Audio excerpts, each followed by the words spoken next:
ប្រធានបទស្ដីពីការប្រើប្រាស់ទ្រង់ផ្លូវរង្វង់មូលនៅពេលទៅមុខត្រង់ការប្រើប្រាស់ទ្រង់ផ្លូវនៅត្រង់រង្វង់មូលដែលគ្មានគំនូសសញ្ញាបែងចែកគន្លងផ្លូវក្នុងការធ្វើដំណើរទៅមុខត្រង់អ្នកបើកបររថយន្តត្រូវបើកបរចូលកៀកនឹងខឿនរង្វង់មូលរួចចេញពីរង្វង់មូលដោយទុកចន្លោះឃ្លាតប្រហែល1ម៉ែត្រពីម៉ូតូនិងម៉ូតូកង់3និងមិនឲ្យហួសពាក់កណ្ដាលទ្រង់ផ្លូវខាងស្ដាំឡើយចំពោះអ្នកបើកបរម៉ូតូនិងម៉ូតូកង់3ត្រូវបើកបរតាមទ្រង់ផ្លូវខាងស្ដាំកៀកនឹងចិញ្ចើមផ្លូវ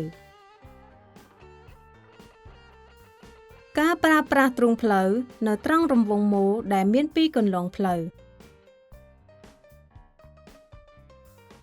ក្នុងការធ្វើដំណើរទៅមុខត្រង់អ្នកបើកបររថយន្តត្រូវបើកបរចូលតាមគន្លងផ្លូវខាងក្នុងជាប់នឹងខឿនរង្វង់មូលរួចចេញពីរង្វង់មូលតាមគន្លងផ្លូវជាប់និងគំនូសសញ្ញាពណ៌លឿងបែងចែកទីចរាចរណ៍ចំពោះអ្នកបើកបរម៉ូតូនិងម៉ូតូកង់3ត្រូវបើកបរចូលតាមគន្លងផ្លូវខាងក្រៅជាប់នឹងចិញ្ចើមផ្លូវរួចចេញពីរង្វង់មូលតាមគន្លងផ្លូវជាប់នឹងចិញ្ចើមផ្លូវក្នុងករណីចរាចរណ៍មមាញឹកអ្នកបើកបររថយន្តអាចបើកបរតាមគន្លងផ្លូវទាំងពីរបានចំពោះអ្នកបើកបរម៉ូតូនិងម៉ូតូកង់3ត្រូវបើកបរតាមគន្លងផ្លូវជាប់នឹងចិញ្ចើមផ្លូវ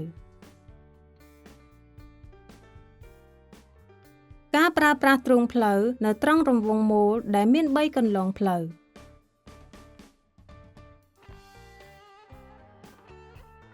ក្នុងការធ្វើដំណើរទៅមុខត្រង់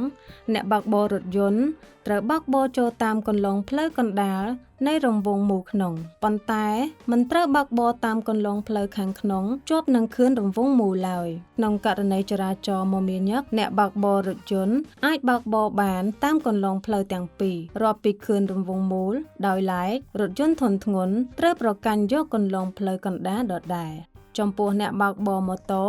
និងម៉ូតូកង់3ត្រូវបើកបរតាមគន្លងផ្លូវជាប់និងចិញ្ចើមផ្លូវ